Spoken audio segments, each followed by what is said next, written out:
Thank you. Thank you, Madam Chair, and I rise. Thank you, the gentleman, for yielding. I rise for the purpose of engaging with the colloquy with Chairman Simpson, and I thank the Chairman for including language in the committee's report, which would require that the Army Corps of Engineers also look to strategic seaport designations when allocating funding for additional work. However, the President's budget for FY 2015 proposes to cut the maintenance budget for the Sabine Neches Waterway by 35% over last year. No other area of the country, at least that I've been able to identify, has seen such a dramatic cut to their maintenance resources in the President's budget. This simply makes sense.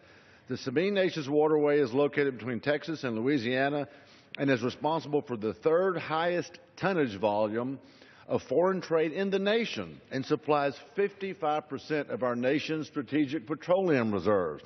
Refineries located there manufacture 60% of our nation's commercial jet fuel and a significant majority of our military's jet fuel. It's also used by the U.S. military to transport cargo to and from overseas deployments via the ports of Beaumont and Port Arthur, which are located along the waterway and handle over 33% of all military cargo.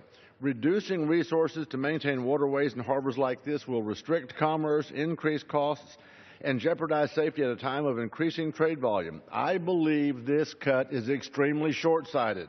Will the Chairman agree that Congress needs to hold the administration accountable in how it allocates precious taxpayer resources for economically significant national infrastructure? And will the Chairman work with me and others to ensure that harbors and waterways that play a critical role for our economy and national security are a priority in the allocation of maintenance resources? I yield. I thank the gentleman from Texas for highlighting the importance of allocating sufficient resources to the maintenance of our waterways and harbors.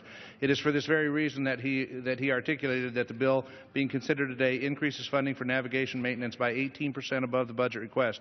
I agree that Congress needs to hold the administration accountable in this regard, and I promise to work with the gentleman to ensure that we prioritize maintenance funding for all of our nation's economically and strategically significant waterways and harbors. Thank you, Mr. Chairman. Thank you, Madam Speaker.